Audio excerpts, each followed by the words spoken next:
Well, lace up your Nikes and your Chucks. Let's get ready because we're going walking, boys. Welcome back to another episode of The Core.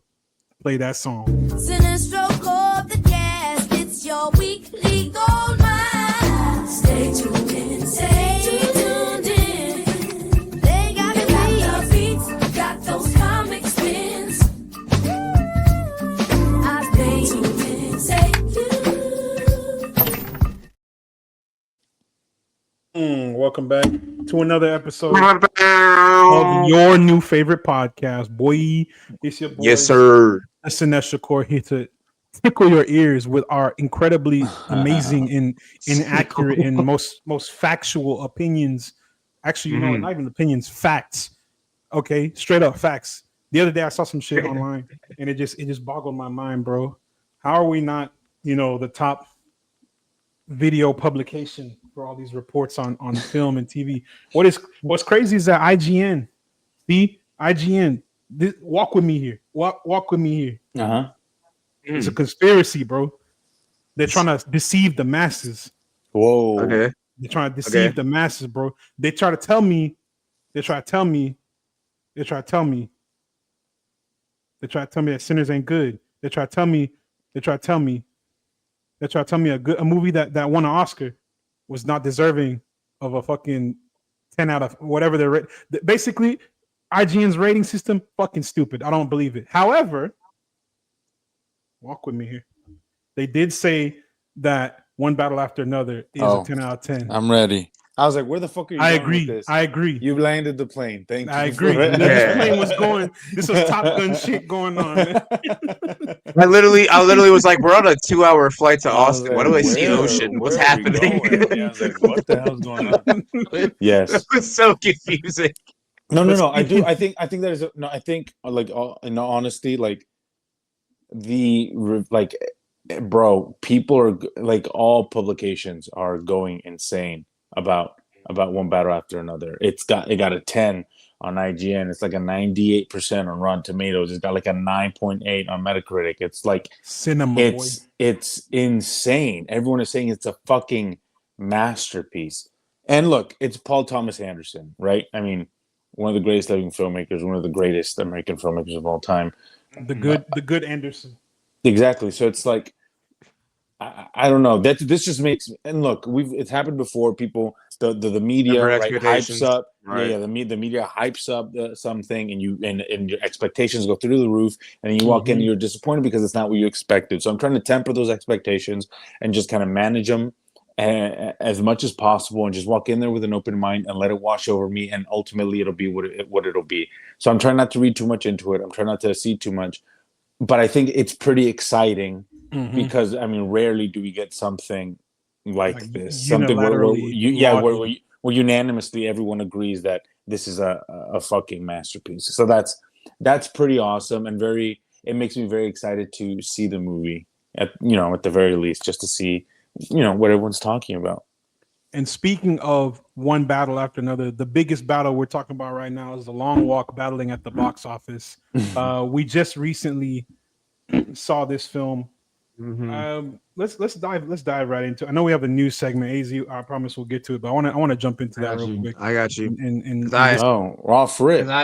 We're ripping the Band-Aid off. I just saw this movie moments before we started recording, and like this is the opposite effect I had when I saw Superman. Because Superman made me hopeful and very happy and just glad to be alive. And then I walked out of this and I was like, what's the point? What's the point anymore? Blow my shit smooth off. It's just like these people in the movie, one step after another, and just basically The Long Walk. Basically, here's the basic like premise of it. It's a group of teenage boys compete in an annual contest known as the Long Walk, in which they must maintain a certain walking speed 3.4 miles per hour or get shot. Right? That's ultimately 3 miles an hour. Right? Oh, that's 3 miles per. My fault. Yeah, exactly. So go with that in mind. It's based on a book. It's based on a book by Stephen King. Yes. So do with that information what you will. Stephen King. Exactly. The thing is with the Long Walk, right? The book is really lauded a lot as like a really good masterpiece, and a lot of Stephen King's works are, but that's mostly like for the time. And I think Stephen King is one of those guys who works best when you take his his car and you give somebody else the keys, essentially. Like his stories have great ideas and great premises, but the execution always has like weird little bits that get changed in the movie. Sometimes mostly for the better, right? Like with the It remake, I think it's a really Shining, spectacular. yeah. All right, you have The Shining, right? With the sequel, especially Doctor Sleep, right, being a little bit closer towards the original version, while also still kind of catering towards the Kubrick crowd. So his work is very selective. Now, I haven't read The Long Walk book. I've only seen the movie, and I I think that this, first off, I just want to say, very well put together movie. Like it's got technically multiple locations, but it very much feels like a bottle film. Y'all know who directed this shit? Francis Lawrence. You know who Francis Lawrence is? He directed the Hunger Games. Marvel movies did he make? He directed Constantine. Constantine. So DC movie. Marvel. He directed. Good. I love Constantine. Locked in. I locked in. Neural activation. Yeah. So he's direct. So I think his. I wouldn't say that I'm the biggest Francis Lawrence head. I think he's kind of a very like just not interesting filmmaker. I just think he's very bland, right? I think sure, a pair of safe hands, right? The Hunger Games movies are what they are. They're not terrible. Some of them are pretty good. They're not incredible. Same thing with like Constantine and I Am Legend and Red Sparrow, the movie with Jennifer Lawrence. And he's just kind of whatever. He's just kind of serviceable, right? And I think that comes across in this movie. We'll talk about why later, but I just think it's very interesting to know that a director like Francis Lawrence was picked or chosen or approached to direct this movie, considering the themes of this film and kind of how much in common it has to do with the Hunger Games and that's exactly what I wanted to hit on, because I got that energy from this, and I personally I had a very specific niche of like young adult novel things that I liked, and I liked Percy Jackson, but just the books. Like the Hunger Games was not my shit. Didn't care for Harry Potter, Lord of the Rings, none of that. That wasn't my forte. If I had to go for books, it was Percy Jackson. When the Hunger Games movies came out, right, I've seen all of them, right, various amounts of times, but I never got what people felt about the Hunger Games, right? I never got that across. I guess I had never resonated with it. So what you saying, Matt? I've read the first book. The first book, and I watched, because when the movies came out, that was what, 2013, 20, somewhere around there. Yeah. 20, somewhere before the world got to shit like it is now. 2012s, 2010s, whatever. The point is, when I watched it, I read the book, because I was trying to, there was this one teen I was trying to talk to when I was in the middle school, and she said she wanted to read that. She was talking about the Hunger Games. I was like, okay, I'll pick it up. What book is this? What's this about? It's either that or Twilight. And here we are. But I read the Hunger Games. I was like, okay, this is a pretty cool book. I like the story, blah, blah, blah. It's very much it's every dystopian book that you've read, or every dystopian movie it follows the same structure. But it's very, very in what's it called? Captivating. People enjoy it. People talk about it in positive light.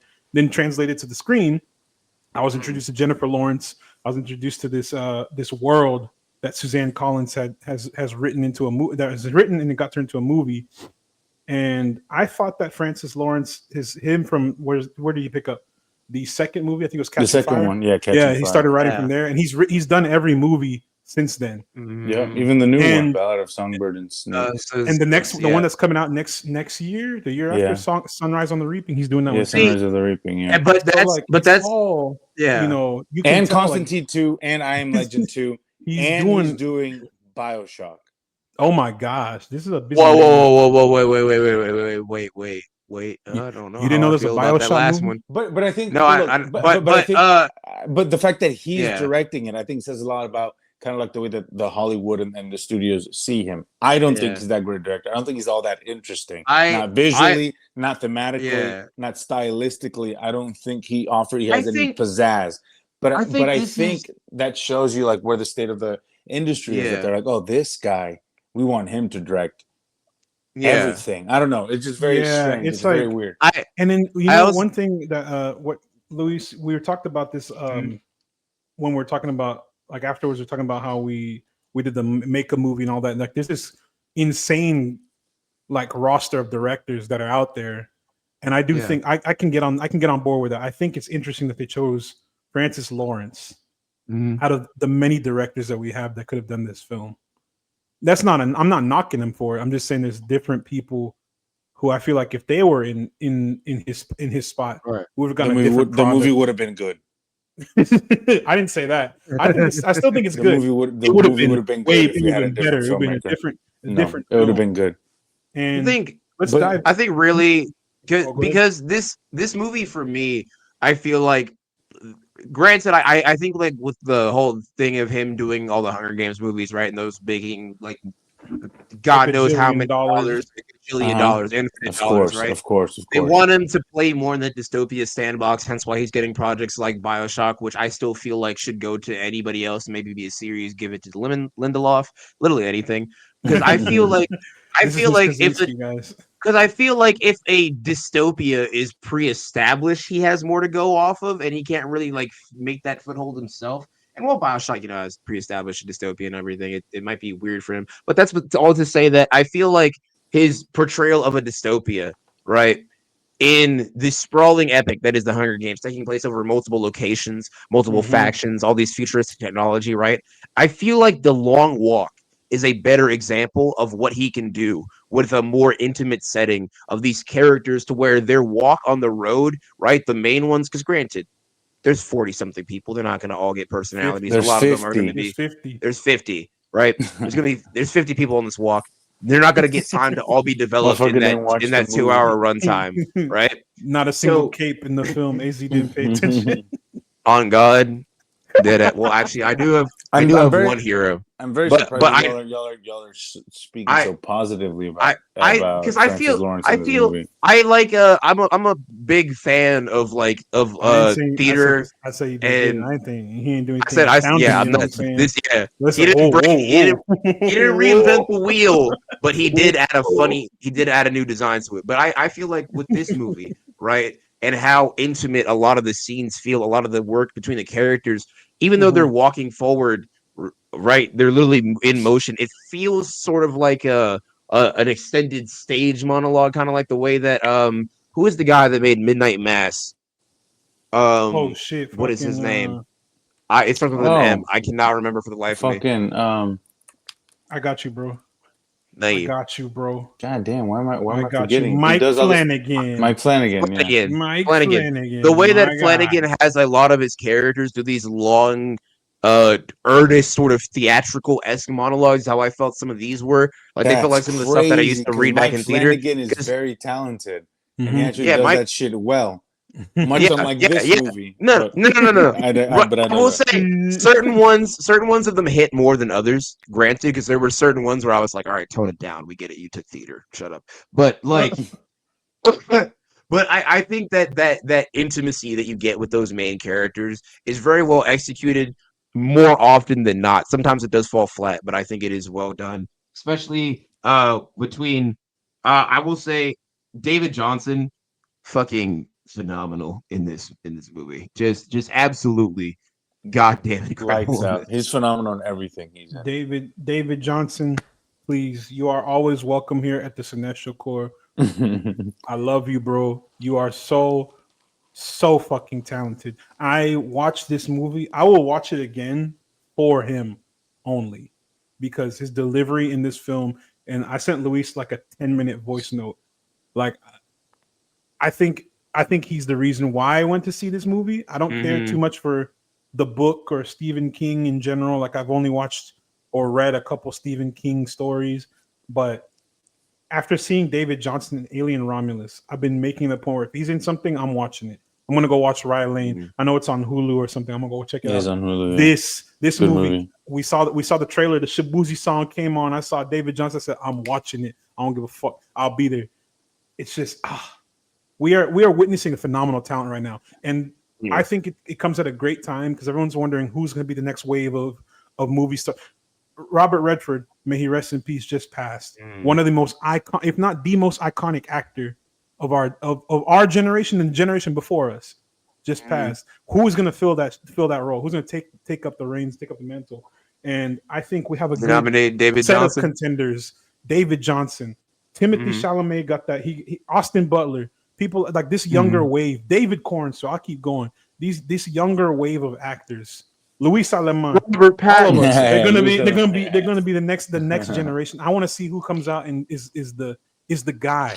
You know, we need the next Denzel, the next Robert Redford, the next Chadwick Boseman, the next Samuel L. Jackson, all of it. We'll never get the next Luis Aleman, but there's only one. I think they can hope. Baby. They can hope. They can hope. I think I'm so. I love David Jonsson. I told Matt. I think he is hands down. I think he's hands down the greatest, the best thing in this movie, and this god awful movie. I think he is such a phenomenal.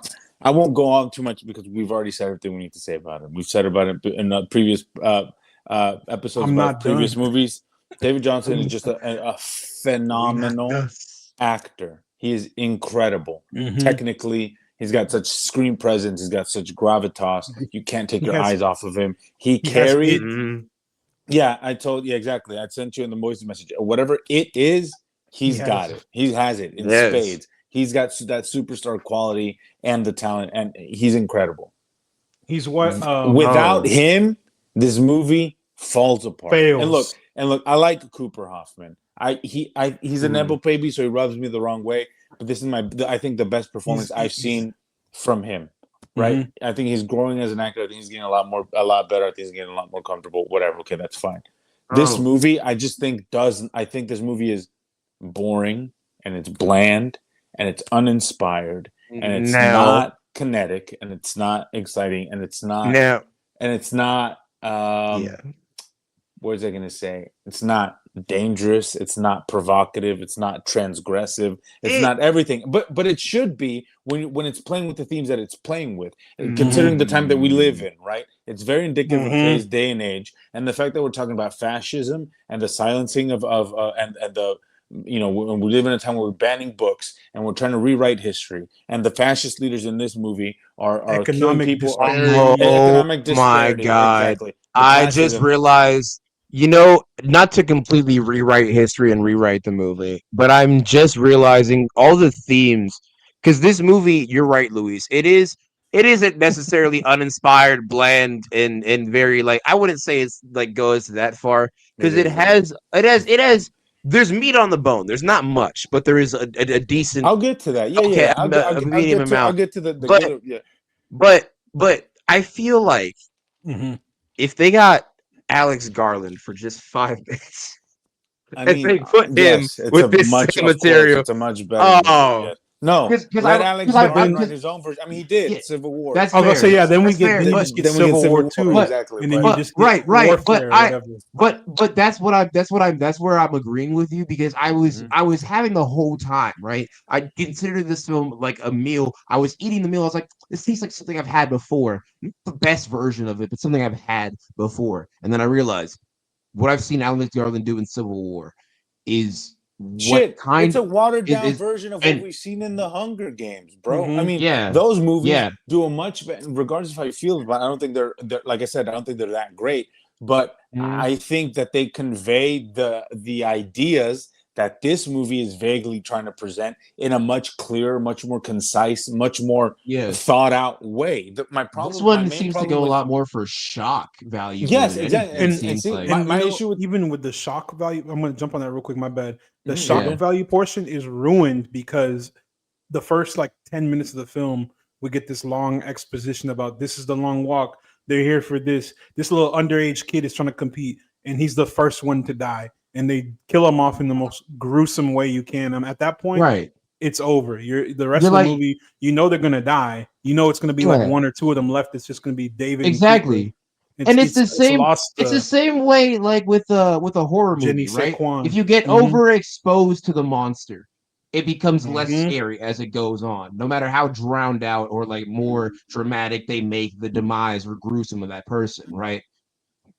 And this film suffers from that. The monster, in a sense, I guess, literally being the thing that kills him, which is the gun, right? The soldiers, violence, the gunshot, the violence, being right? exerted on these But you get kids. Yeah. exposed to it the same way almost every single time with small variations, to where it feels desensitizing. That's because the nature of the story is so limited, right? It's Right. like we have these guys and they're walking for 4 days. We have to find a way to keep it exciting. They're like, because the writing's not, the filmmaking is not, most of the acting is not. So we need something to prepare, to something for the audience to look forward to, and something that'll propel and will give this film momentum, because all the other aspects of the filmmaking do not, right? So they're like, oh, perfect. We'll just make the killing and the violence incredibly shocking, incredibly graphic, and incredibly gruesome, so that they're like, oh my gosh, there's something here. And it's like that mixed with the fact that the ideas that this movie is trying to present they're so not thought out. They're all everything is explained through exposition. Everything. There's no nuance. There's no human element to anything. Everything's just kind of like, yeah, well, my father said in him, and this is bad because, and oh wow, we live in this world, and actually we have to do this because, and it's just like human beings do not talk like this. That might be why I thought it felt like a play, because a lot of these feel like they would be theatrical scenes, but they don't fit within a cinema.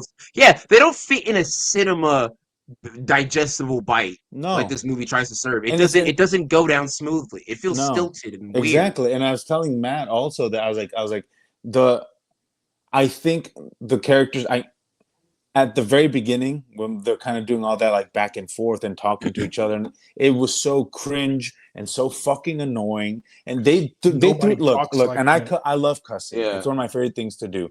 They threw the word "fuck" in here, and like nobody's business, and that's fine. It doesn't bother me. I'm not a prude, but it felt so unorganic, and so the language and the way these kids interacted with each other felt so unorganic, so inhuman, so. Yeah. So what's it called? So removed from anything. I don't know. This movie just lacks heart and lacks any real it lacks teeth. It doesn't have any bite. And bite. Yeah. Exactly. And it doesn't have something to really hook you in, because I'm not gonna lie, I think the last death that I actually gave a damn about, right, was Art, and that would be because I had to look up his name, because I'm definitely mispronouncing this horrifically. Toots Nyot. He's incredible. He was incredible. His death is the most emotionally impactful death. The main character dies in this, and I felt more for Art than I did for him, because the whole time I was Toot like, is a much better actor than Cooper Hoffman. So he does a much better job getting you to care with much less lines, much less screen time. But whatever. But also, it just sucks, because he's like, his last words are like, "I'm going home," and I was like genuinely tearing up. It was beautiful. And then I realized that go ahead. And then I realized that I was crying, and then I was crying because I saw Art die in this incredibly talented actor's performance. But I realized that Cooper had to carry the rest of the movie, and I was going to be stuck with him. and I was just like, no. David was there. Thank God. Thank God. And that's what's so interesting about this film, and what I think what makes David Jonsson's kind of performance so jarring is that David is David, and he's singular, and no one will reach him. He's in another level. Toot, I think, was incredible, and was probably my second favorite. He's touching it. I think he's an incredible actor. Everybody else was not it. The guy who played Gary Barkovich, Charlie Plummer, I thought was atrocious. He was so. That's the is that the weird dude? Himself. Yeah. I thought he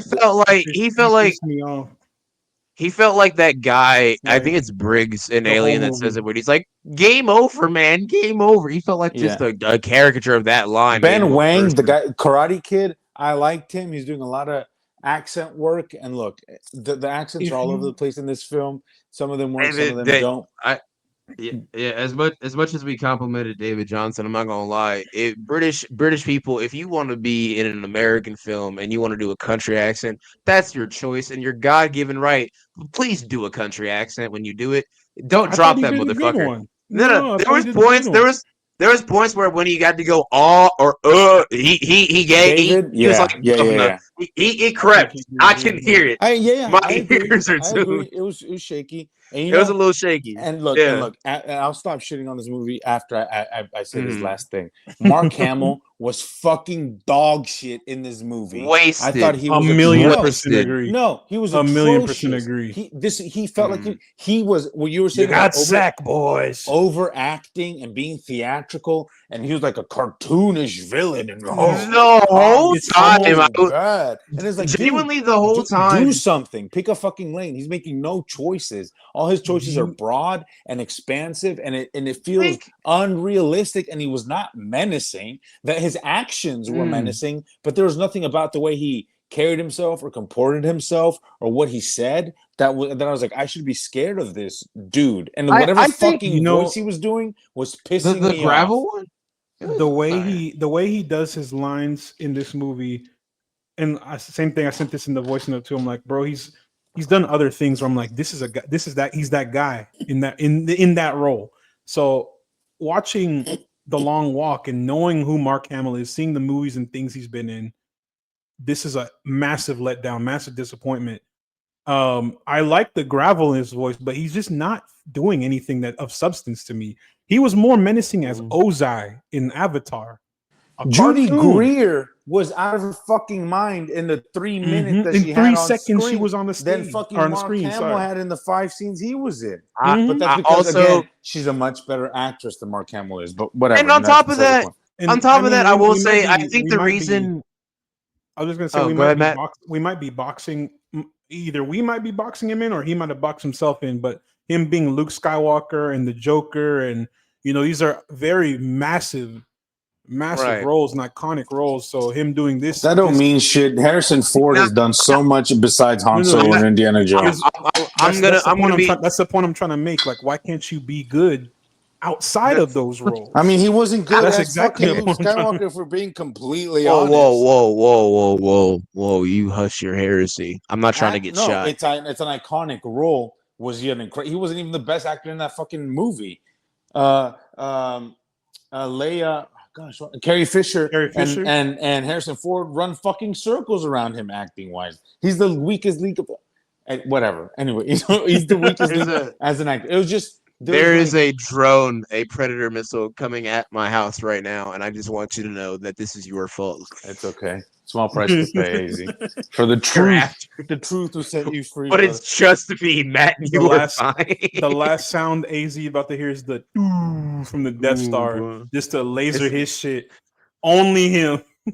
The whole podcast. Also, what are some things y'all like? Because I will say this on Mark Hamill. I feel like the reason I feel like he's wasted is because he's so loud and ever present in this film, to where you feel like he should be doing more, but he's not. So whenever he comes in, it feels like a completely different movie. He feels to me, and this might just be because I've been playing a lot of the game recently, he feels like a Helldivers character. But he feels like a super Earth propagandist. Like, granted, that would just be like an extension of him in Starship Troopers, right? But still, it feels very much like a Helldiver. Like, the way that they give you the tips at the bottom of the screen that says getting shot by bullets may hurt and cause death, that tip feels like his acting in this movie. Like, it feels comedic. He is playing a caricature of a person, not a character. He's not playing somebody. He has one good line. He has one good line, and it's primarily because of his delivery at the beginning, where he's like, "That's a spirit, son. That's the spirit America needs." Right, where at the very beginning I was like, "Oh, that's fun." Hopefully, he has like more serious lines and less fun ones at the movie. The scene whenever you're talking about that scene whenever Cooper's like, "Fuck you, blah blah blah, fuck you." Why are we in this shit? And he's like, "Yeah, that's the smugness. You got sack, boys. That's the spirit." Where I was. Yeah, right. Because knowing this was a Vietnam War allegory, I thought, okay, that was fun, right?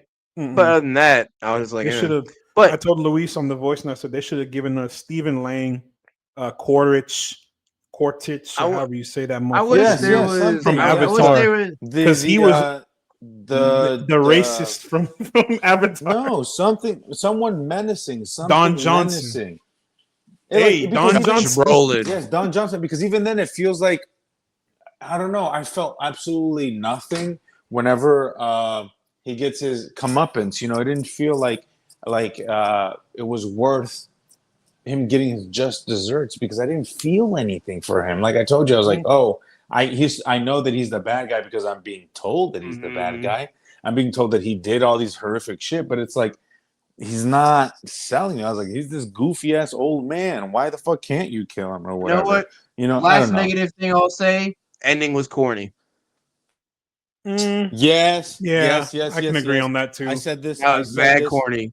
I said this was from mad corny. I was like, there was first of all, there were soldiers all around him, and when he asks for the carbine, Mark Hamill's the what's his name, the fucking general, the major says, "Hold your fire, hold your fire." He's not gonna do it. He's not gonna shoot. Then he kills him, and there's nobody around. The soldiers don't rush him. They don't shoot him. The fans don't rush him. I would say that's supposed to be symbolic, but at the same time, I'm like, I don't. Sure. And is the long walk, did it really happen? Or was it the journey and the friends we made along the way? Shut the fuck up. I'll kill you. I'll kill you right now. I'll do it. The long walk, it was in his head. He was dealing with society, and it created this trauma response. And maybe that's a read. You know, maybe it is an allegory. Maybe it is this magical realism. Maybe it is supposed to be kind of. It is supposed to be what's it called? The giant glowing M16 from Weapons. Right, maybe it is the narrative equivalent of that. That's the point. No, it's worse. Because the film and the filmmakers don't set any precedent for this. Don't set any precedent for allegory, for magical realism. It's like I don't know. It was just dumb. And I thought the movie was really corny. I thought a lot of the dialogue was corny. Look, I will say, just so I can shut the fuck up about this movie because it pissed me off. I will say. I do think a lot of like these character relationships, especially once they're like 2 days into the film and they're talking about their like lives and what they want, and especially that interaction between Raymond, Peter, and Arthur about like religion and what the Bible says about smoking or not, and like these little like kind of like that's fun, yeah. That's fun. Like when you get down to the nitty gritty of it, like those relationships were fun, they were interesting, they were cool, but there's not enough of that to validate this whatever hour 48-minute film's existence. And maybe and I think a lot of the problem is that it's lost in translation, right? I'm sure this works as a book, right? Because you can do so much more when you're writing and when you read. Exactly. It goes to your pace and your imagination. Exactly. And the writer sets the pace, he sets the tone, he sets kind of like the style, and you're along consistency. Exactly. It's a lot. It's a completely different medium, and it's so difficult to adapt books. It's why it's not done very successfully very often. But but it's just like, and I just feel like you can feel that. You can feel that. You can feel how difficult it was to adapt. I do also wish because they did so much with it, not to hop back on the Alex Garland train again. But I will say in 28 years later, there is a very well established piece of lore in the greater world at large throughout just the background and just visual storytelling, right? And I feel like this film, granted, it wouldn't have like gone too deep into it, but just small little things in the background. They're going 500 miles or something and some change, right? Give me something in the background. Give me some more to play with because they do, bro. Whenever he says, "Look at those," they're part of when he's pointing at those poor people on the side of the road who's watching him. And he's like, "They're part of the problem." He's like, "Whoa! They're human beings, just like you, just like me. That's the problem. Is that you're whatever." I was like, "I get it, bro. I get what you're saying. I'm not gonna lie. Tell me straight, like this is not how you. This isn't an effective form of communicating your ideas. That amount of depth is so shallow. I managed to drown. Exactly. Actually, no. Never mind. I barely drowned an ant in that amount of depth. That's amazing. It's very surf. It's very. that's fucking I'm telling incredible. It's very on the nose. It's very hitting you over there. It's not. It falls flat. It's not. what's it called? It's not committed. It's not committed to its ideology or any. Aside from art and David Jonsson, I really think that I might as well just rate this thing. I give this thing like a 3. It tried. Yeah. You know, as much as I and it's like very dour, but I agree. The thing is, though, like there's a lot that can be done to make it better. I do think there's some major positives. Obviously, besides just David. David is the biggest positive. Again, he's positive. I will glaze him at every chance I get. I will want to see him in more things, in more gooder projects. Give him more to work. I'm straight glazing it up. I'm Shipley's Donuts the way I glazing this shit right now. Cinnabon, all of it. Oh my God. With that being said, Luis, you mentioned Ben Wang. Ben Wang, I saw him. My reference point for Ben Wang's career is Karate Kid. Karate Kid. That is crazy. Going from Karate Kid to this movie. His agent needs to. It's 180. He needs to fire his agent, bro. It's a massive 180, bro. In Karate Kid, he's this kid who doesn't want to do. He wants to do this thing, but he can't tell his mom and blah blah. It's a very cliche story. It's very turn off your brain and just watch and throw popcorn in your mouth type movie. He's a good actor, though. He's a good actor. That's the thing. He's not a bad actor. He did well in that movie. The movie it wasn't it for me. It was very much plain. Watching this, I'm like, oh shit, here we go. We got Karate Kid in here. We got Alien Romulus in here. We got baby Hoff in here. Like, what's going on? Let's see what happens. He did his up until when he starts when you see him wearing down. That's when he starts. I think that's when the switch flips when he locks in. He's fucking good in that. He does his delivery, his death scene. That's where I started feeling things, bro. That shit was pain. That shit hurted me because he said early in the movie, he goes, "I'll go when this piece of gum goes."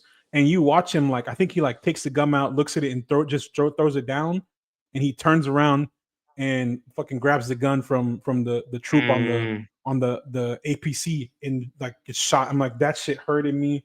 Art. Please put him in more things. Please put him in more things. Oh my God, what a performance. His line delivery of the whole "don't look at me when I go." That shit, I cried. Yeah, I sobbed. For me, he was a revelation. I was like, who is this guy? I was Viola Davis snot. I'm not gonna lie, crying in this theater. I feel so bad for you, Matt, because I've never seen a single role of that man until this movie. And that scene, that being in the introduction, I was like, you need to be in better things than this. You had Karate Kid as your introduction. I still feel bad. I really think that's crazy. That's vicious work. Wild. But yeah, he's an amazing talent. I think he's definitely one of the better parts. Really, a lot of the core cast is significantly good. Cooper's he's there. But everybody, the guy who played Stebbins is from the Major College Station. Yeah, big Texas boy. I didn't realize that. That's funny. My guy Stebbins. He was annoying up until he needed to be necessary to the story. Yeah, the guy who was writing the book. Not Frank Harkness. Yeah. I remember as an Agatha name. He was he was kind of annoying, but I really feel like in a few tweaks he would have gotten more spotlight because I felt like his story could have gone a little bit further.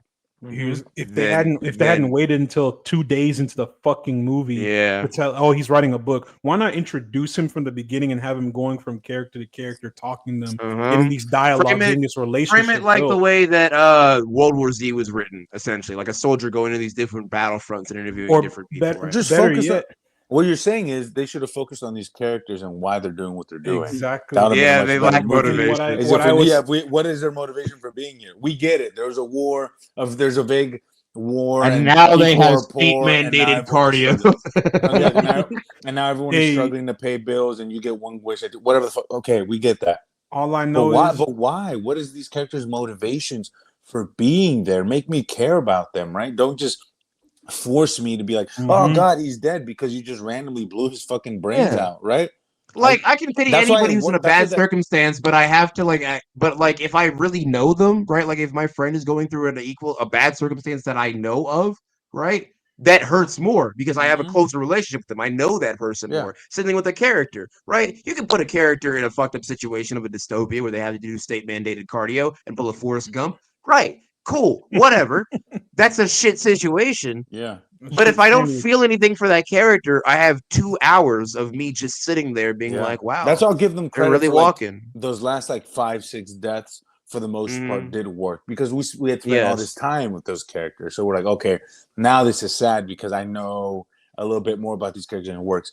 Something also that really pissed me off is when the native character Collie Parker died. Look, we don't talk about his indigenous background or his native roots at all. There's never mentioned. We don't know much about him. And then he just as he dies, he starts doing like a native chant. Yeah, I was like, what?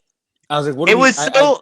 It's like, why? It was so out of nowhere. I genuinely thought for a second, I was like, "That's an odd scream he's doing." His scream repeats. Oh wait, no, that's culture. Oh no, and it's not. It would have been nothing more impactful if they had established that right earlier on. That hey, it feels I'm here because I'm trying to bring money back home to my people or whatever. Exactly. Come up with some story that makes because we've been systematically fucked by this country for hundreds and hundreds of years. It's a small mention when he's like, it means more if you're from the Sioux Nation or something, like when he's talking about like the pride or something, exactly. Right? But that's the most depth that gets, and I feel like there's so much more to play with. Especially if they had mentioned something about how important his native roots are to him and what this means, and back home we have this chant, whatever. If the movie's already fucking corny as is, so just be like, back home we have this chant about that instead warriors, they went to the Michael Bay school. Warriors pass away, we're back with our ancestors, and instead they just decided whatever, they decided to go to the Michael Bay school of personalities. They're like, we'll make him a minority. I don't know, spin the wheel. They're just like, hey, remember this guy's a native.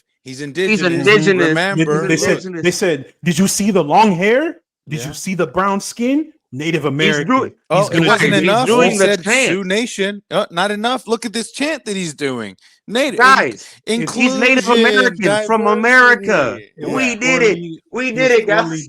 He was underbaked. He was an underbaked character. Yeah. He was silent for a majority of the movie until like the last 30 minutes. But I think, like I said, if that had been changed, if they had just started the movie with them about halfway through the walk, and then just do instead of going from in sequential, like paint by the numbers sequential order, starting from him getting to the starting point, then meeting all the dudes and just start with them already established, like, okay, we know each other on this bullshit ass contest. Half of us already fucked up and dead.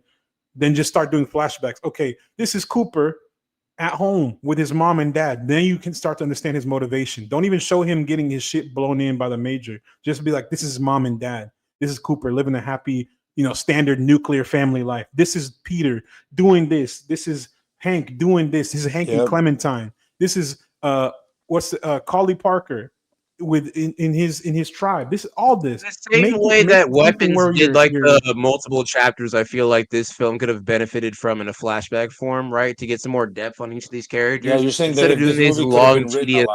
Yes, it could have. If I wrote it. If we as qualified internet influencer podcasters were to rewrite this multi-million-dollar film, which, by the way, speaking of multi-million dollars, I do have some numbers here in case you guys are interested. On how this is doing, because it's not well.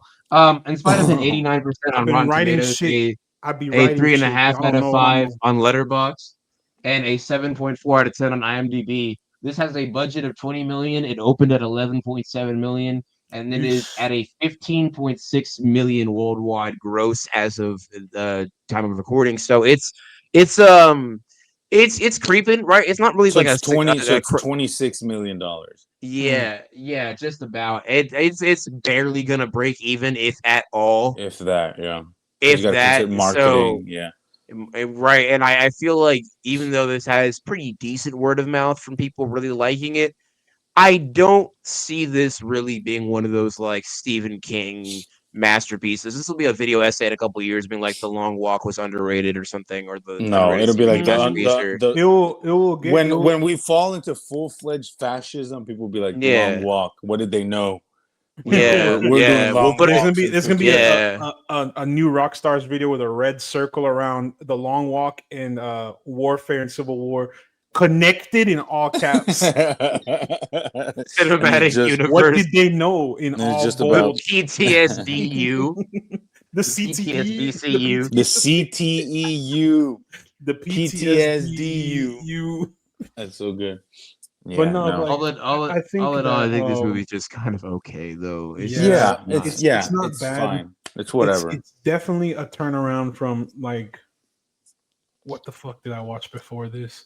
Honora. Shut up, bitch. Fuck you. Like seeing I saw what Freakier Friday and something else and something. I saw like 3 or 4 movies before this, and I think the lead up. This is now we're turning it back around. You know, we had Sinners, we had Superman, F1, 28 Days Later, all this stuff. Then it was like this little lull in the summertime. Now we're approaching Oscar bait territory, and the movie's about to start getting really fucking good again. So I think this may not be the strongest starting off point for that window, but it is a starting off point nonetheless. I do agree the writing is miss here and there. It is carried by the actor we've mentioned already 10,000 times. I will mention it again. David Jonsson, I love you. Please come to the Cinestro Corps. I'm begging you. They're gonna call us bad names if you don't. But no, for real, like it's just I don't know, man. Oh, it was Caught Stealing. That's what I saw before this. In another book turned movie that was also a letdown. So this is just slightly better than Caught Stealing because I don't know, man. That shit pissed me off. But Matt, well, I forgot you haven't rated it yet. Watch the Toxic Avenger before you watch The Long Walk. It's so much better. Well, they showed it in theaters for 3 fucking days. I tried to go watch it. It was gone. I was like, what the hell, man? Same, dude. I was looking at the AMC worker, like, bro, come on, man, put that shit on the. Send it's it to good. me. It fucks, bro. Pull it up on your phone, bro, please. That's what I'm saying. It's fun. You send me the link, bro. But rerate it real quick, man, because AZ had rated it. Gave it a 3. Oh yeah, I give it a 3.5. I was gonna give it a 4 at first, but the more I keep it, I had time to think about it. Of course, my initial reaction was like, damn. And really, it's because of the last 25-30 minutes. Those last few deaths were gripping. That shit hurted bad. Like I felt things each time. And let me touch on that too. The violence in this, I've seen the boys. I've seen some shit that I can't even talk about. Not on live TV, not on camera. I can't talk about. But and this was not startling. This was not. I was expecting it. It didn't really hit me until it got to the end when it was characters I really cared about. You know, they shot that little dude Curly, and I was like, damn, that's fucked. They killed this little ass kid. Oh, damn. They kept moving on. They didn't even stop her. They shot that one kid that evil Nirvana man mate got dead. What's his name? Rank. That kid that he was bullying. Bliskevich. Yeah. Bitchovich or whatever the fuck. He's a bitch or whatever his name is. I don't know his last He's name. He's a bitch. But he got the kid killed, and I was like, dude, I even that I was like, oh man, that shit sucks. That's fucked up. I didn't really care. Hank turned around to go grab that rifle. I was already in tears, bro. I already knew what was gonna happen. I was already hurting. Stebbins, who had been a piece of shit the whole movie, asshole. His last 5 minutes on screen, he's like, "Yeah, I'm here because the major's my father." Called that shit from a mile away, by the way.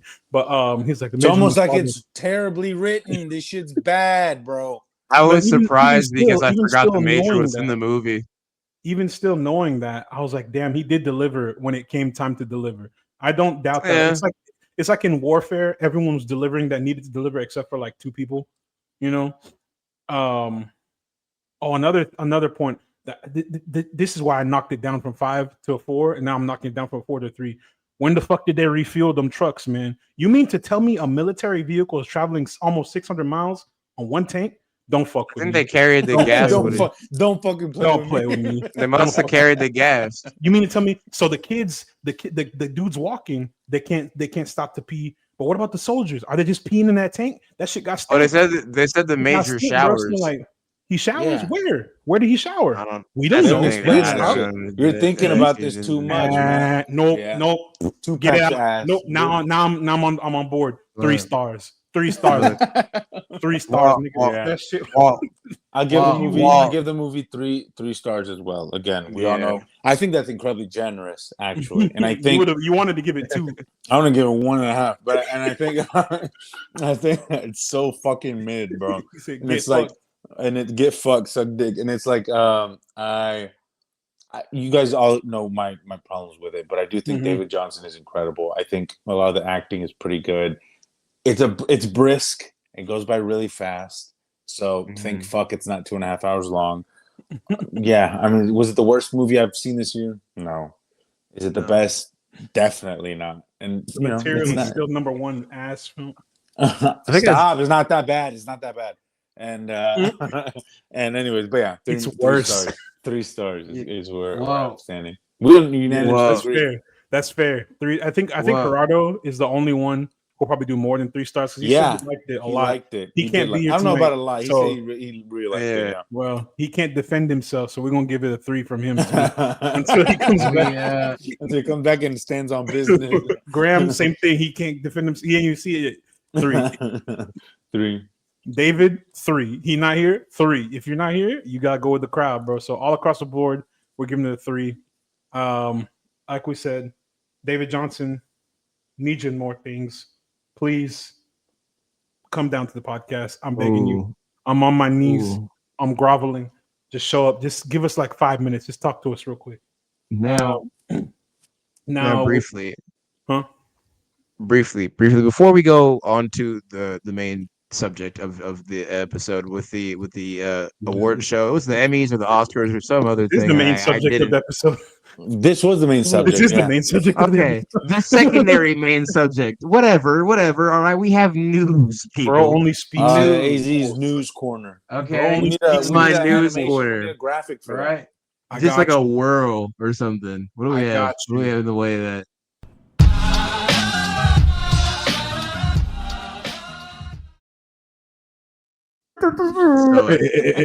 AZ's news corner. The almighty. Oh wait, all right, hold on. The all-knowing Asamoto. The all-knowing Asamoto.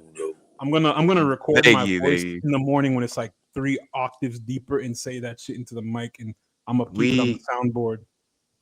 We got, as stated. I got news, boy. In film news, this is news relating to a cartoon, and I put this on here just to make Luis mad because this is a good news for me. Jesus Christ. Demon Slayer Infinity Castle. Fuck you. No, fuck you, because this is good news. Watch this, you asshole. Demon Slayer Infinity Castle, the most recent installment of the Demon Slayer series, because instead of doing the anime, they realized that they can make more money just making the last few arcs as full-length movies to release them in theaters. And this broke a 26-year-long record for being the highest-grossing Japanese animation film in theaters, which was at first held by Pokemon, the first movie, since 1999. Yeah. 99, yeah. It grossed $33 million its first day and gained more than 40 the second week, sitting at 70 Jesus million. Fucking Christ. It's doing numbers, brother. Jesus. It's doing fucking numbers. It beat out the following films. At number 2, Conjuring Last Rites, right? Which made which had a pretty good opening weekend, all things considered. Yeah, Demon Slayer kicked its candied ass. Slayed it, one would say. It also beat out at number 3, Downton Abbey's finale that's a movie, because I guess British people don't like going to theaters or whatever the fuck. No, they did literally the same thing your fucking cartoon did. Yeah. Was like, oh, hey, instead of doing the last season, we'll just do the last couple episodes as full length. No one gives a fuck. Fuck you, England. Japan supremacy, baby. Yeah, from one. And it also beat out. It also beat out The Last Walk, which is at number 4, as we discussed. So I mean, you know what? Good. Slim pickings, but hey, man, I'm eating. And speaking of eating, Star Wars fans are eating because we got our first look at Star Wars Starfighter with an image posted by Sean Levy. I got it pulled up in the side. Don't piss me off. It's just Ryan Gosling and some kid on a boat in the middle of the Mediterranean. Nothing else. That's it. They look dirty. It looks like it could be Sean Levy, Waterworld or Star Wars. That's not about fathers and sons, you motherfucker. God damn, bro. Do something else, bro. Just call your dad, bro. Know. And if he's dead, I'm sorry. I'm sorry that you had the childhood that you did. But Jesus fucking Christ, could you do something else, bro? You already made the Adam Project, bro. Why are we doing this bullshit again, bro? I don't know, but we'll see the fruits of his labor on May 28th of 2027. But you know what we will. You know what I did see today though, Luis? You know what I did see today? It made me quite upset. Today I looked on YouTube and I saw Halo Reach 15-year anniversary posted, and it said trailer. Insane. Right? And I lost my mind because I spent last week talking to my coworkers about how there should be a Halo Reach remaster and how it's the greatest Halo game they ever made in the history of man or any race, right? And I saw that trailer and I was like, oh fuck, I got super hyped. It's like the Halo 6, the Reach team, right? Of Noble 6, and they're all standing there. It's like whole remastered graphics, and I'm like, oh my god, they're doing it. They're making a remaster. And no, it was a trailer for Halo's birthday. That was it. They're like, buy the Master Chief Collection, and but that's it's coming. It's for sure coming, bro. Don't worry. Not gonna make. They're out of ideas. They might have in 5 years, bro. We'll see. We'll see. Speaking of flops and people making bad decisions in gaming news, we have Borderlands 4. It released recently, and it is. It is flopping horrifically, but that's not why this is news, Luis. It is news because everyone's favorite CEO, Randy Pitchford, a man who cannot stop talking and saying anything worth a damn, decided to do that thing they tell him to stop doing, talking. He said when it was released on console and PC, right? And you would think that if it's released on a platform, it would be optimized to work on that platform. But Randy said, why? Why can't it just run terribly on everything? And it has so far. And in response, good old Randy Pitchford, when receiving complaints about it not running on console as well as, higher end PC, he blamed users for having inferior hardware, saying that it is a premium game meant to run on modern technology and not hardware from 3 to 4 years. I have the exact quote here. He says, "Code your own engine and show us how it's done, please," said Randy Pitchford, CEO of Gearbox.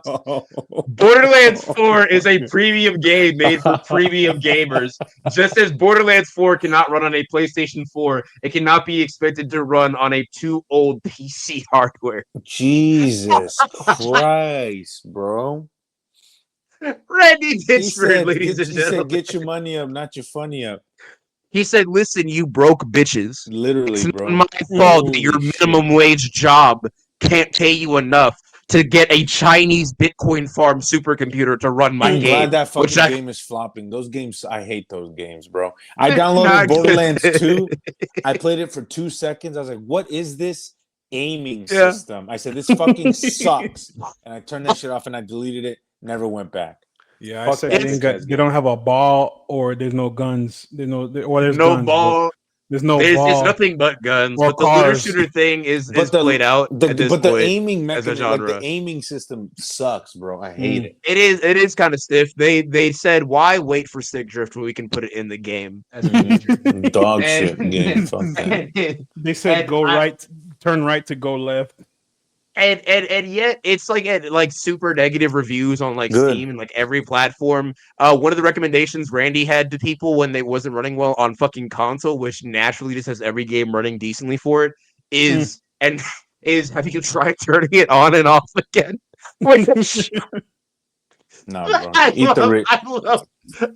Eat the rich, bro. That's crazy. Oh my god. I love Randy Pitchford so much, dude. This man's a cartoon character. Oh my god! You already mentioned Halo, right? Yeah, I already mentioned Halo. Yeah, I got. Can you imagine it was a remaster? But that shit's 15 years old, which is insane. Bro, that's insane to me, especially because the other day, one of my friends sent me a post about something about the Xbox 360 is officially 20 years old as of that day, and I said 20. Yeah, bitch, I turned 30 next year. I turned 30 next year. What the fuck? That means, dude. That's what I said, bro. Old Yeller, my shit right now. AARP card in my hand. Blow my shit. Tell me to look at the rabbits, Lenny. Blow my shit off, bro. There's an AARP card on the way. I got my wheelchair picked out. God damn. Because this is insane. 20 I years, was 20 really years ago in they released that, fifth and then grade 15 playing years, Halo Reach. Oh my god, 15 years ago they released Halo Reach, brother. That's That's why I fucking wear this nasty. cap. All the gray hairs under my shit right now. I wear this hat. I wear this turban on because y'all not gonna see that. Crazy. Oh oh my my god. god. That's Geriatric shit. what's crazy too is I bought the entire Master Chief collection on I Steam have it because they too. try to, and I only downloaded Halo Reach. I don't give a damn about nothing else.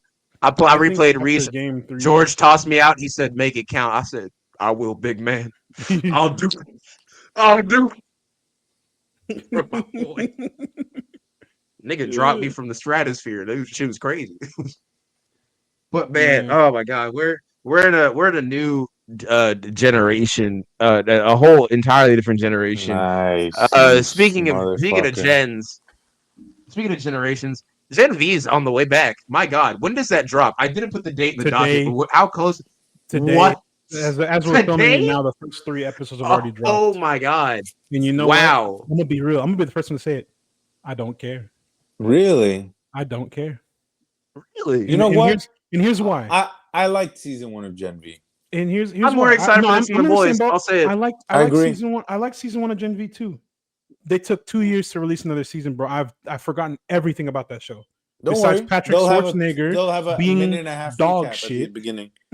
Yeah, the first episode is gonna be them recapping the whole fucking First season, season, and then they'll be like, okay, you get 20 minutes of the first episode of season 2. All I remember is that the actor and actress who played Jordan, was it Jordan? Was that their name? Yeah, Jordan. I thought they were solid.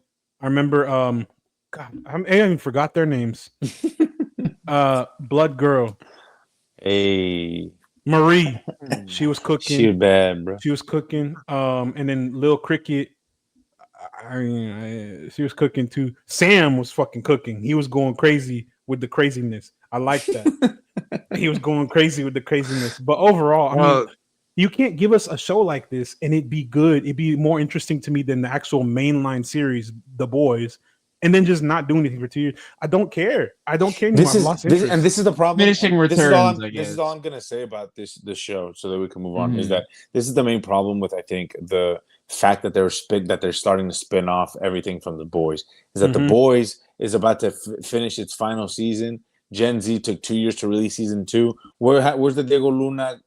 Yes, Diego Luna, Vought Mexico. Vought Mexico. Or The Boys Mexico. Yeah, The Boys Mexico. We've heard shit. No, y'all know why. Yeah, exactly. And they're supposed to have other spin-offs. It's like this IP is gonna dwindle once it's only Gen Z on the air.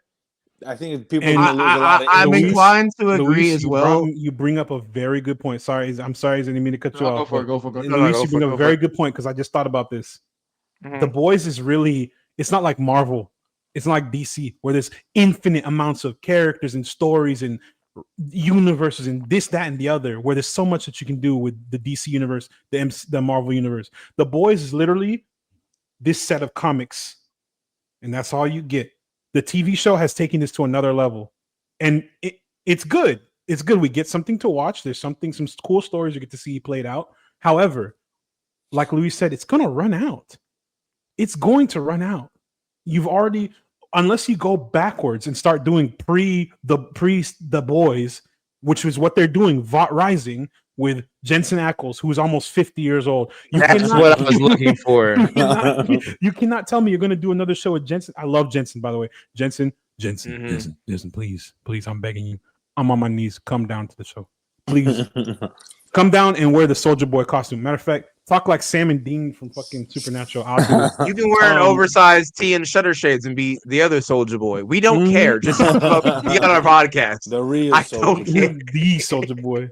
But no, they're trying to milk this out without handling love who you're with. Love what you're with right now. You have The Boys going on. The Boys is wrapping up.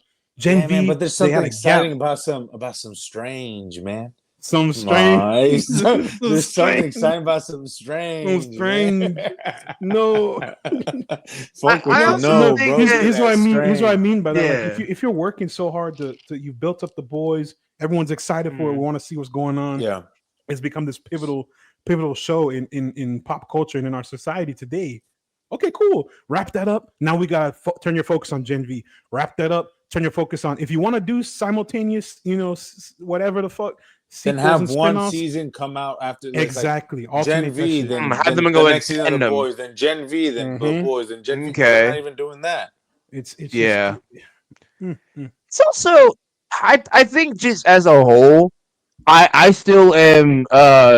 Granted, I wasn't like anticipating the return of Gen V because as we said before we started this topic, I didn't know it was even coming out time of recording, so that's neat. But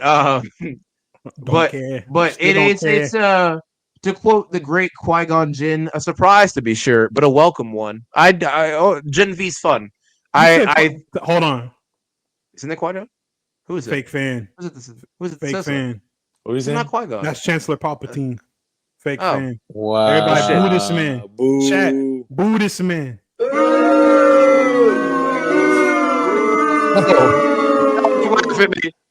Don't laugh at me. No, please. AZ's a fake fan, and he's not him. I thought I was. But you know who is him? But you know who is him? Who's him, Luis? Tyreek Withers. Yeah. We're talking about the new Jordan Peele Produce, yes, stop. That does not mean anything. People need to stop calling this a Jordan Peele movie. It's not a Jordan Peele movie. That's the thing. That's the thing. And for those of you who want to say it in our comments, I want to let y'all know, specifically on TikTok, it just becomes a short. Jordan Peele does not just simply make the movie white people are bad, and maybe he would stop making those if white people stop being bad. Just put them out there. Go on. I mean, historically, they are. They are. Oh my God, the dog. Prove me wrong. The fuck out of me. I looked behind you. I was like, yo, why did that wall just blink? And it's the dog. Margie. Hey, Margie. No, Margie. No, Marge. My daughter. Sorry. You got a point. Like, yeah, they got Jordan Peele's name on, and that is to get people in seats. Let's be honest. That's to get people in seats. Yeah. Now, do I think that they could have done this film without trying to milk Jordan Peele's? It'd be riskier, but they could have done it. They could have, and I would have still watched it. A film about CTE horror film, bro. Man, shit. NFL season just started, bro. Tua turned the ball over. Come watch. I think Tua turned the ball over. I think that's why they were. Antonio Brown, come see this film. It's releasing in the middle of football season. Mm-hmm. We just started. We're about to be 3 games in. By the time the movie comes out, we'll be 3 games in, and I think this is gonna be the better of the horror films this year.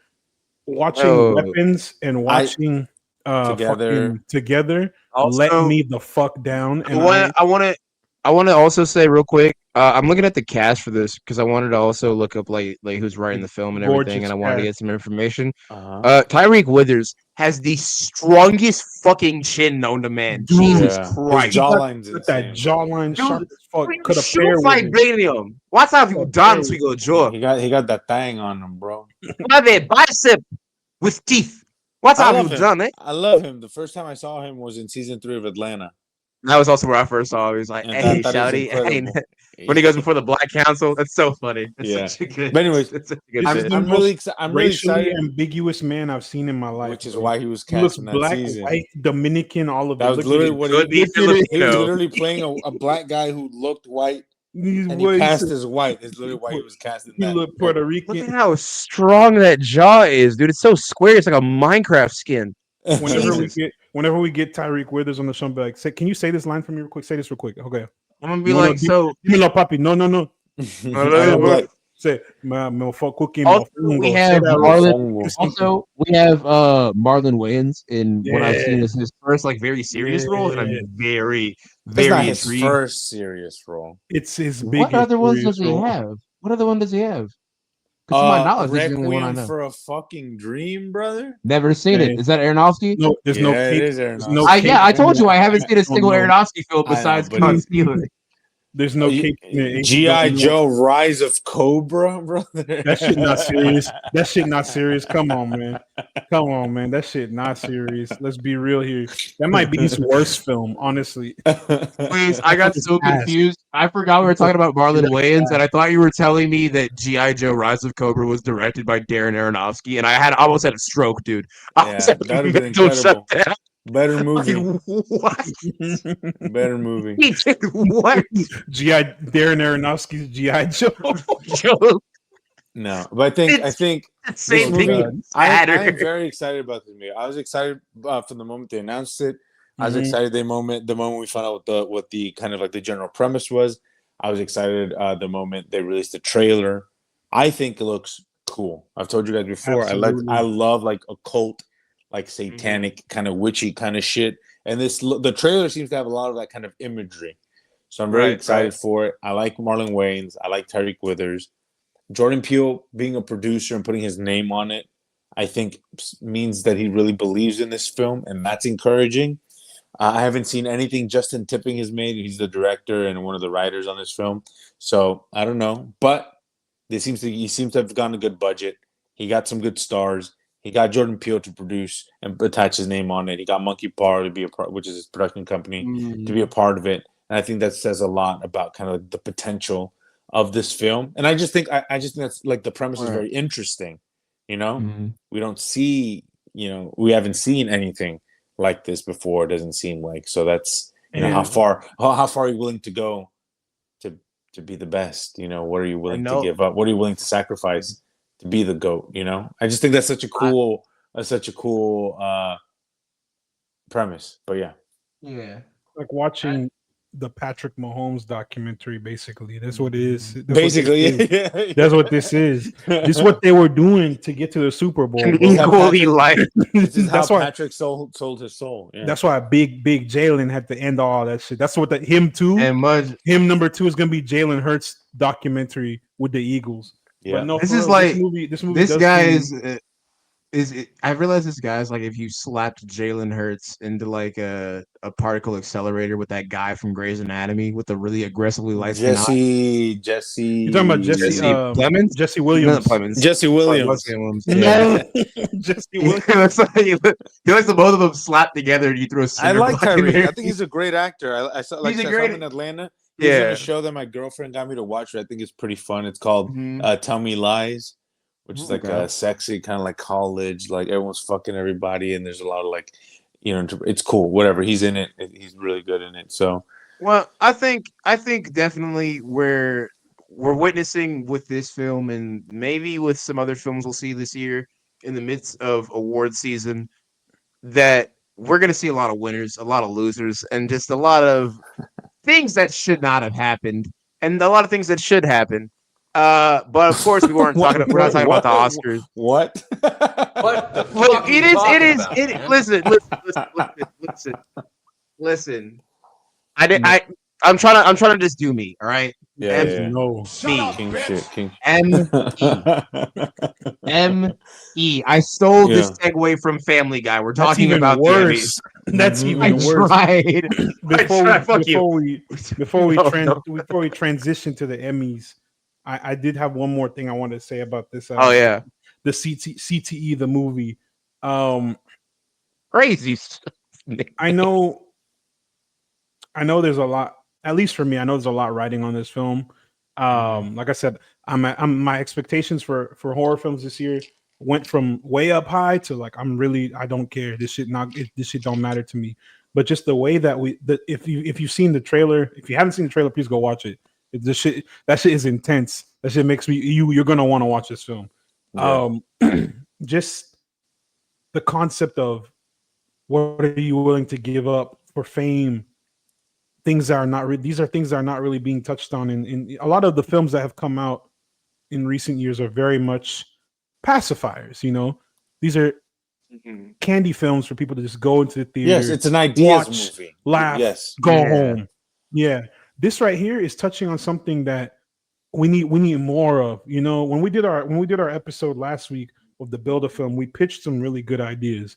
Like we pitched some really good ideas. All four of us did. I know we gave each other shit for all of them, but we did pitch some very interesting concepts. Yeah. And I feel like this movie's along the lines of the way our thought processes work on this show. So I feel like, well, except for Graham. Graham said he didn't. Graham said he's not excited for this film. But I'll change his mind. He don't have a choice. Love you, Graham. Yeah, I wouldn't be excited about a movie about a quarterback if I was a Cowboys fan either. Actually, you know, the crazy thing is, I wish Graham was here to explain this more, but he has legit beef with Patrick Mahomes, like real life lived. We've talked about it before, I think. Yeah. So like it's maybe it's triggering for him because Patrick Mahomes is his arch nemesis in real life. But no, I really hope that we get more films like this. This film comes out, then the next week we have oh shit, what's it called?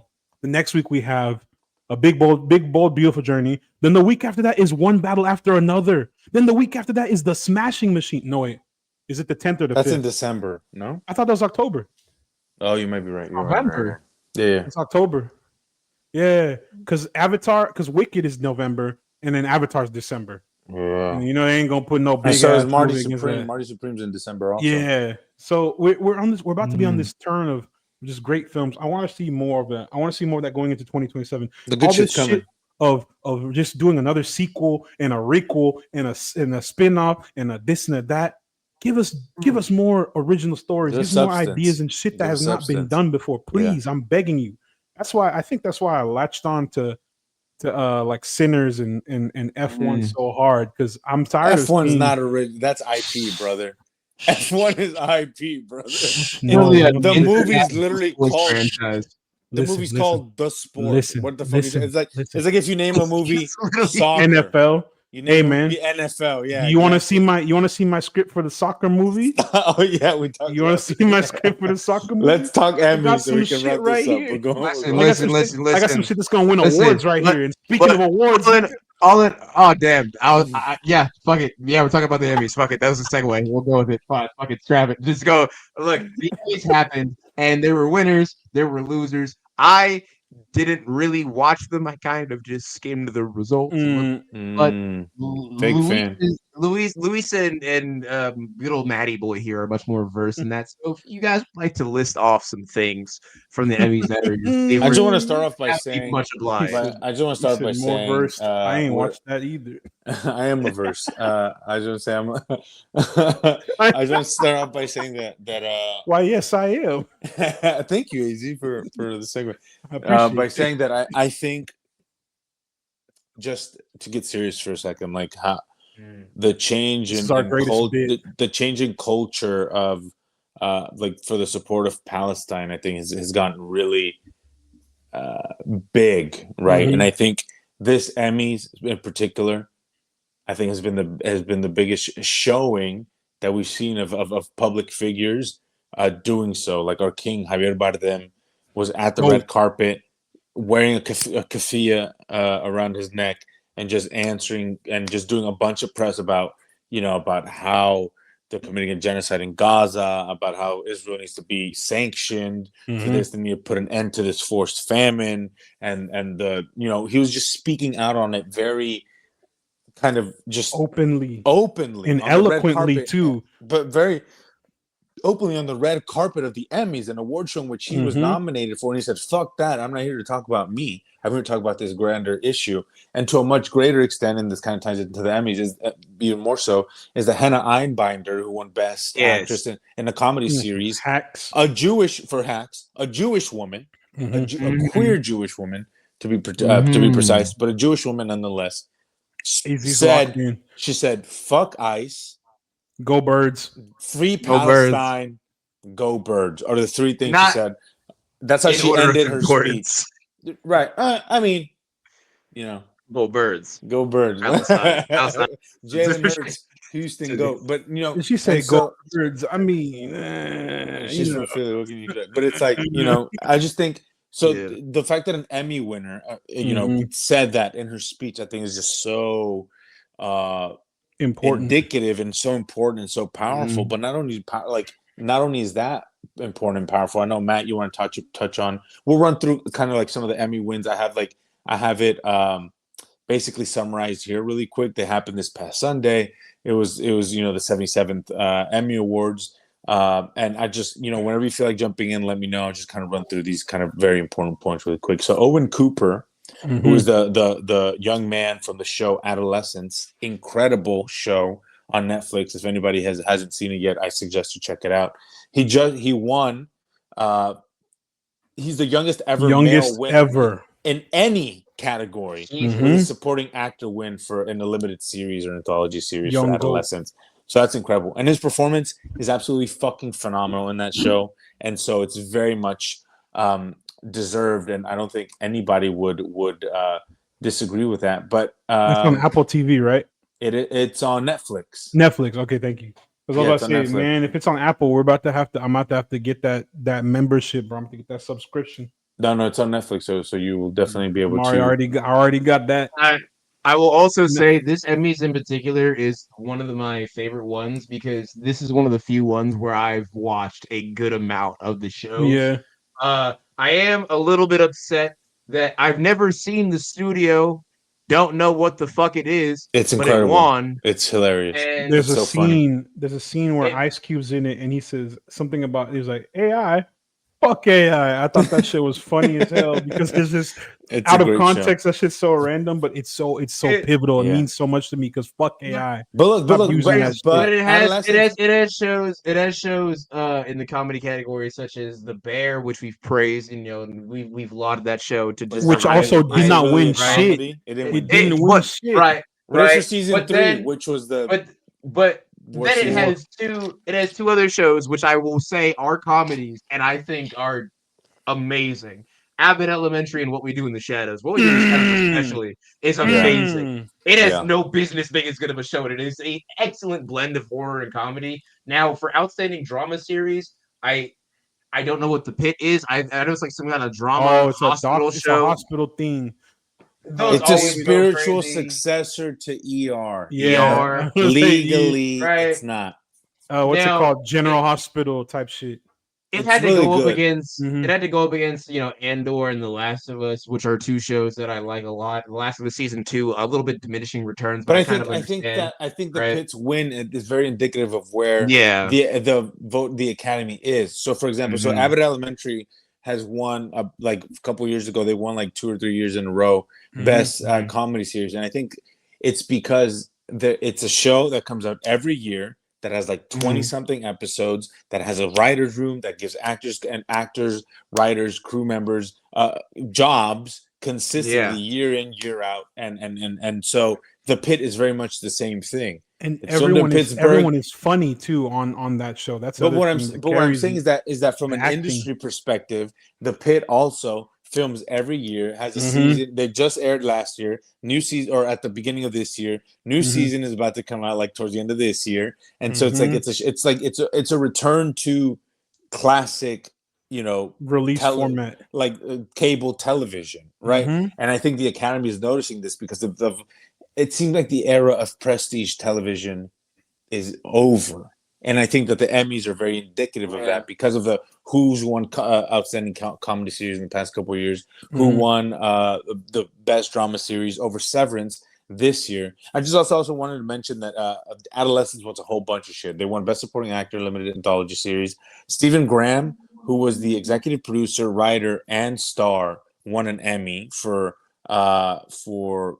lead actor in an anthology series or movie. He also won Best Writing with Jack Thorne for the same thing. Exactly. Black Stephen King. Graham, Erin Doherty won Best Supporting Actress for the same show. And then Philip Barantini won Best Direction for the same fucking show. So Adolescence swept. They basically won everything. I will say this, though. Outstanding lead actress in a limited anthology series or movie, Christine Milioti. Yeah, sir. Throw some Very nice. Very nice. That's a pretty weak. That's a pretty weak category. Yeah. Carrie Russell in The Diplomat, which whatever. Bella Ramsey in The Last of Us. I love you, Bella. They're not gonna win that shit.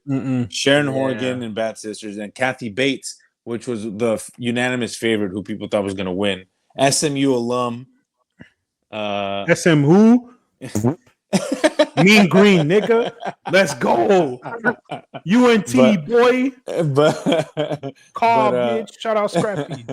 But yeah, so but yeah, the Pitt one besides beating was winning Kathy Bates nominated for what's it called? The Matlock show? Yeah. But see, I love Kathy Bates.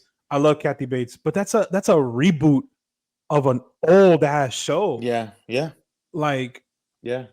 Christina should have won. I think if you I think she deserved that shit. The Penguin did so much, and a lot of it rests on Colin's shoulders. But more, to me personally, I feel like Kristen outacted Colin, and Colin was at the top of his fucking game in that show. He was going crazy, and she was going crazier. She was cooking at every point. I think that this is a very deserved win, and that category, like you said, was very kind of didn't matter. But you got to think about the shows that they put up there against the Penguin, bro. The last one of season 2 is it was on okay. The decline. It was okay. Matlock, it was okay. Whatever. Matlock. I have not seen a single episode of Matlock. I know Kathy Bates is phenomenal. I am not watching I'm gonna be so honest with you. I don't have time to watch a show or reboot. Like if they reboot the Beverly Hillbillies or Andy Griffith in like 10 years, I'm gonna watch it. The Golden Girls. Golden Girls. Don't do that. With Olivia Colman and Meryl Streep and hold on. Also, I'd watch that. Now, hold on. Talk to me more. But I think to go back to earlier to what I was saying about the Emmys is I also think the Emmys likes rewarding actors who've been acting for a really long time and haven't had their dues. For example, Noah Wiley, the lead actor of The Pit, won for best, and he's been acting forever. He was on ER, you know. Oh shit! He said, "Watch this." Yeah, and so he came and went, and so he's kind of been. He's been in the industry and been a working actor. And he's had moments of success and then moments of anonymity, and just kind of been in and out. And he won, but I think the most important kind of indication of this is Tamel Tillman winning for Best Supporting Actor of a Drama Series for Severance. And his win is very important. Why, Matt? Bro, Mr. Milchick. This is the only reason why, if I'm being honest, besides this speaking out against the atrocities being committed in Gaza, I think this is another good reason why I wanted to talk about the Emmys. Otherwise, we would have been like, okay, these people won, these people lost, let's move on. Yeah. But Tamel Tillman is a phenomenal actor. If you like Coleman Domingo, if you like David Jonsson, if you like you noticing a pattern? Yeah, boy. We up there now, boy. You know what time it is. If you watch, I'm trying to just list off as many who he's so good. There's nothing like we just watched what was that movie with Tom Cruise Mission in the Impossible. Airplanes? Mission Impossible. Mission Impossible, yeah. His little like 10 minutes in the movie, best. He's the best part of that movie, bro. He's encapsulating. You want to watch more of him. You want to see him in more things. I'm getting Apple TV Plus because everyone this has swayed me. I'm gonna get it. I need to watch Severance. I need to see more of him. I haven't seen Severance yet. I haven't seen it yet. I've only seen synopsis. Brother. This is the only thing that I have seen Tillman in. To my knowledge, this is the only thing I can place in my mind that he's done. All right. And his work as Milchick in this has a latent menace that I love. It's so tender, but also so capable of breaking you in half at a moment's notice. It's very, but it's also really sympathetic. Like he's really, really fucking good. Him and Adam Scott. Oh my God, Adam Scott. Only other thing I've seen him in is like maybe like a Hot Tub Time Machine sequel and Parks and Rec. Step Brothers. Oh yeah, he's also in Step Brothers. Right? Yeah. But seeing him in Severance, that man is an actor. The material in Severance, the world they're building, the mystery behind it, even my autistic ass can't figure out the pattern. It's weird. I love it. It's good. I recommend it. But Tremel Tillman's win is so important because he's the first black man to and win the first gay man to win. Yeah. Best supporting actor of a drama. Best outstanding actor. It's 2025, and a black man has never won that before. And what's insane news to me. 77 years this shit has been going on, man. Sorry, this show has been going on. No, this shit. 77 this shit. It's shit. It's a shit system. No, you can be honest. It's fun. Do you know how many black actors have come across our screens in 77 years? Do you know how many gay actors have come across our screens in 77 years? The fact that like The Wire has won Emmys, but they didn't give one to like Idris Elba or like anyone else in that show. Mm-hmm. The Wire is one of the most celebrated shows of all time because they credit the white creators, not any of the black actors. That's almost feels blatant. It is blatant. Like you can say like, okay, it is odd that they've had no black people win this category. It is odd, right? But for 77 years of something being odd, at that point, it's a problem.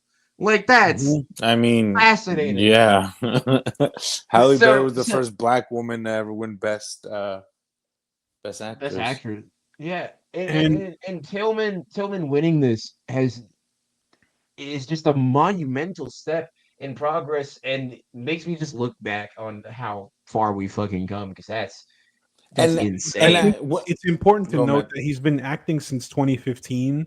He's been in other things besides. Well, he also does a lot of theater. Yes, he's in theater. Just to list off some of the, he was in Elementary. That's that like Sherlock Holmes show with Benedict Cumberbatch and Benedict Cumberbatch. No, that's the wrong one. That's the Lucy Liu one with Johnny Lee. Sherlock. Yeah, that one's actually Elementary is the Lucy Liu one where she's Joan. The one I was in CBS. She's Watson. Yeah. My bad. It's Johnny Lee Miller. Okay, I mixed it up. Different show. Anyway, the point is he's in that shit.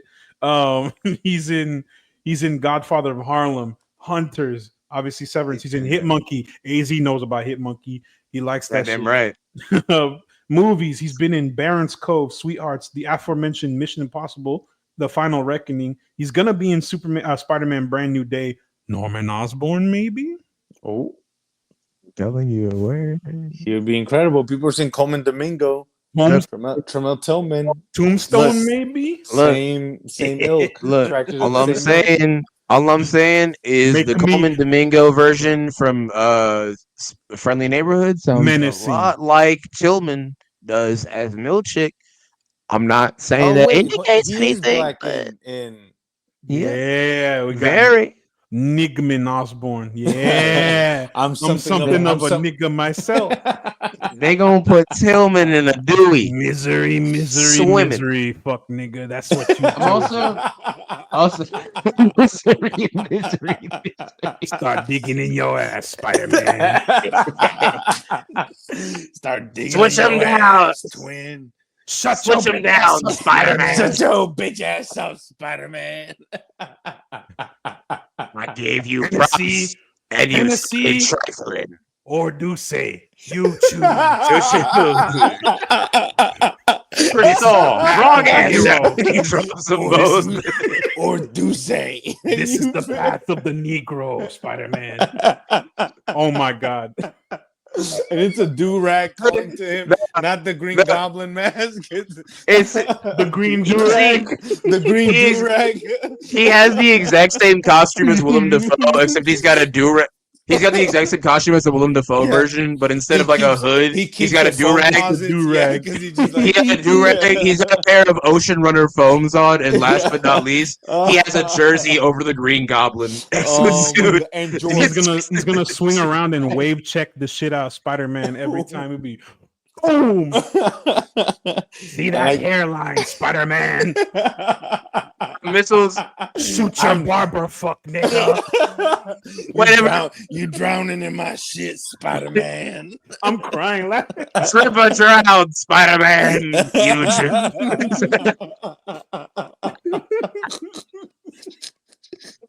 Where he's like, instead of arguing with the board, he's like combing his hair in the mirror, and he sees his waves are loose, and he's like, "Do you know what I've done? He's like arguing to the durag. the durag hanging off the corner of the chair. Coward. Me on. There's a bodega for you to terrorize. Oh man. Yeah, write this shit down. It, right Marvel, you cannot use it. You can't use any of that. Marvel, what racially Sinestro core copyright. You can't use IP. However, approved by Stan Lee. However, Wayans Brothers, if you want to use that for like a Soul Plane S spinoff of the Marvel Universe, go ahead. A new superhero movie. Superhero movie too. You can make the blades that stab the goblin black and mild and have the filters poking through his back. You can get crazy. You can get real whack. Jesus Christ. That's so funny. I had a patient today, older black lady who has COPD. Yeah. She can't breathe. I asked her, do you still smoke? And she was like, no. She's like, just black and milds. Girl. And her daughters were on the phone. They're like, Mom, why are you lying? You do still smoke. He's dual wielding. Yeah, and I'm just like, hey, I respect it. Saying just black and mild is like going to a coffee house with your friend, and when they like, hey, what do you want to order? You're like, oh, no coffee for me. I don't do caffeine, just meth. That's crazy. That's why. Nah, I just nigga tree, Spider-Man. That's what you chosen.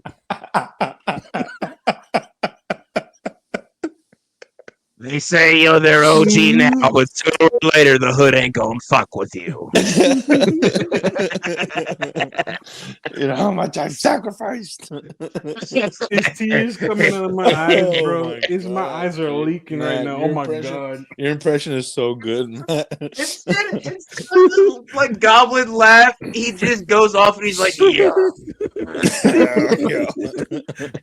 Like a New York.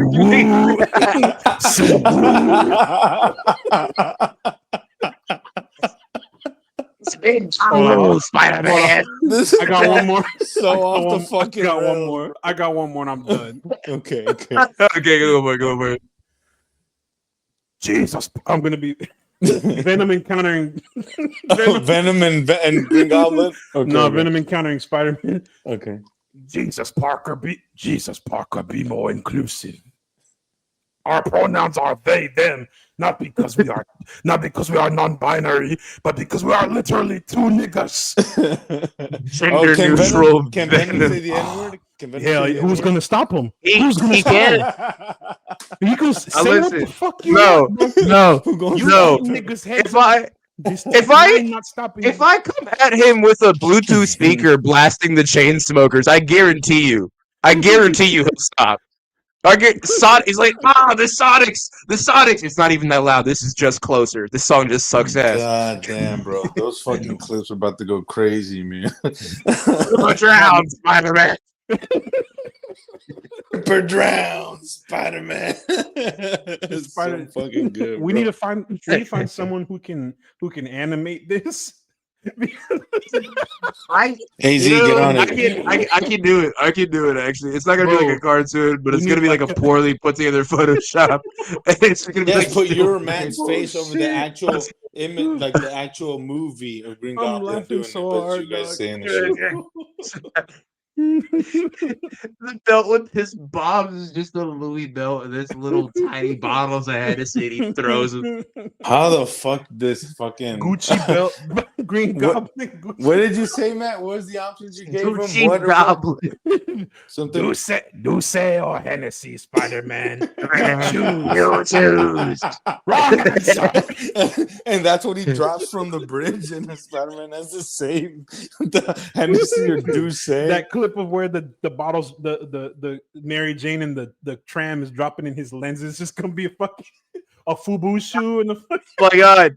The scene where it's in the scene where it's at the burning building, instead of like dodging slow motion. Spider-Man, you choose. He's moonwalking.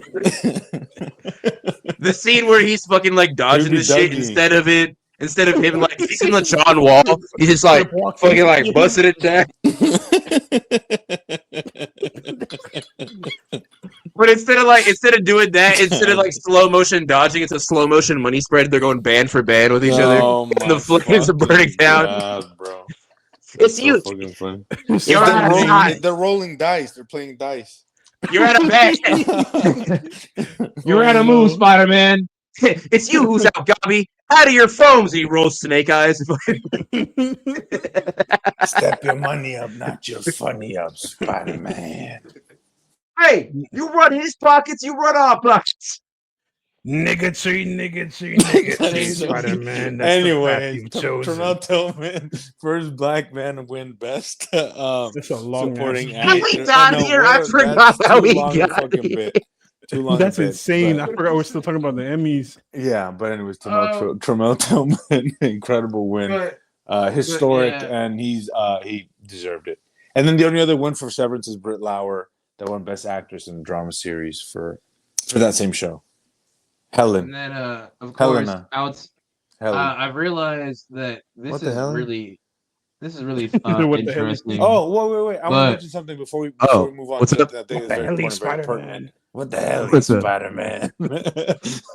Fuck is up, twin? What the hell, Spider-Man?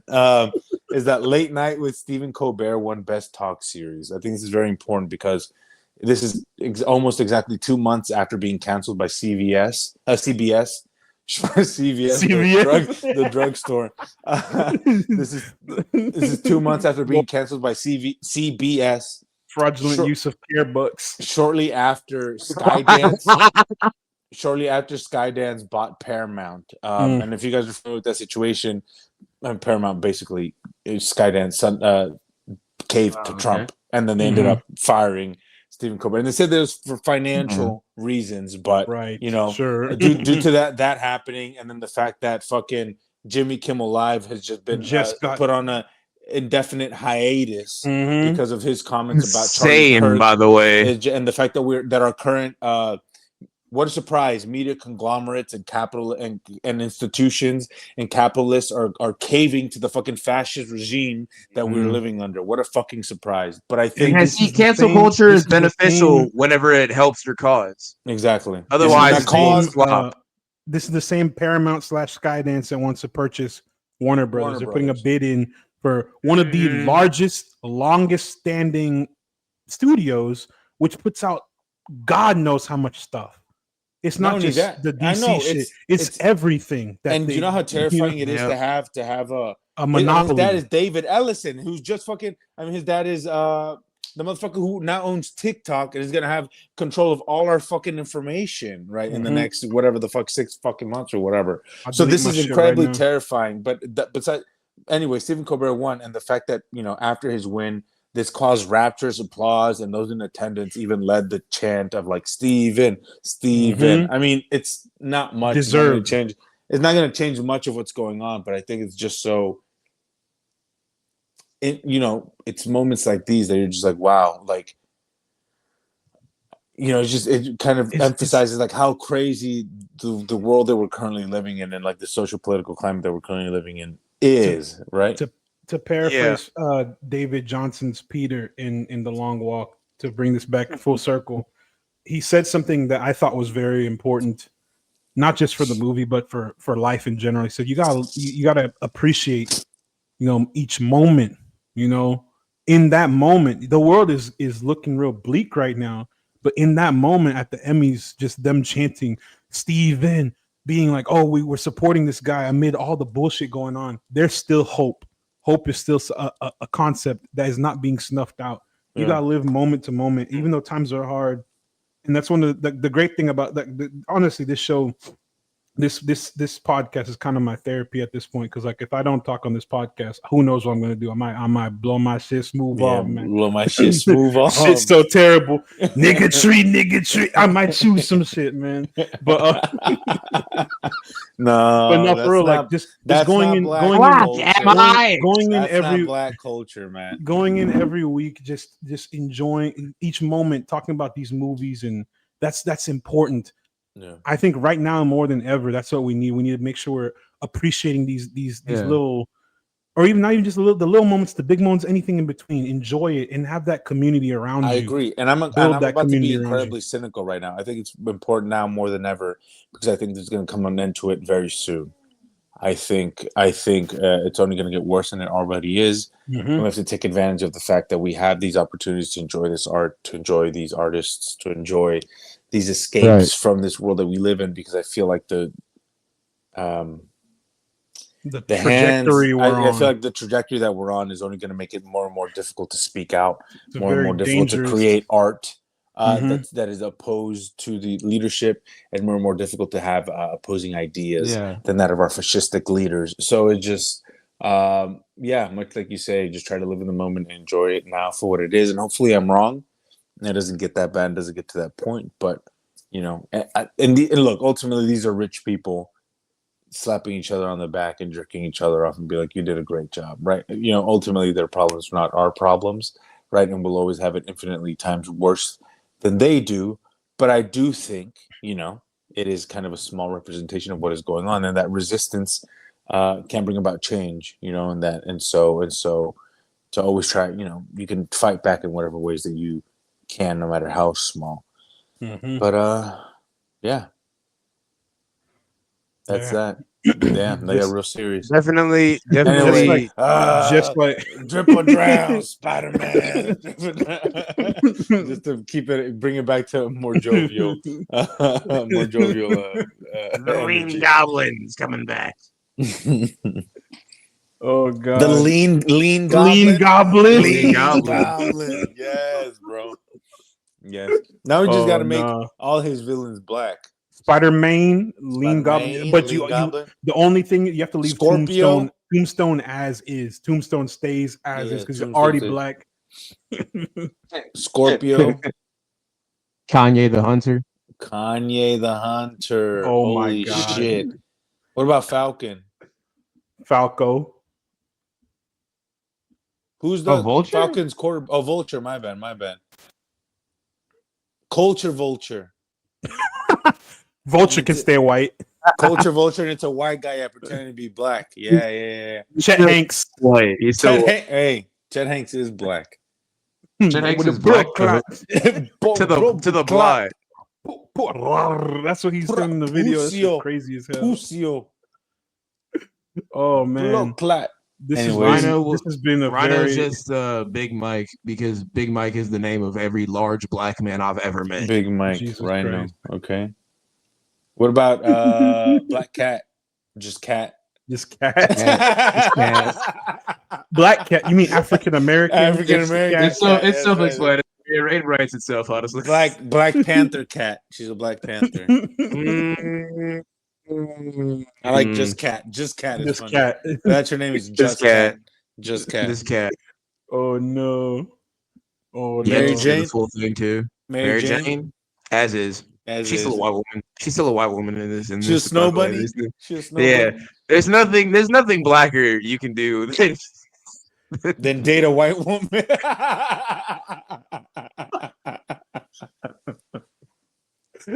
And on that note, it's a tale as old as time. On that note,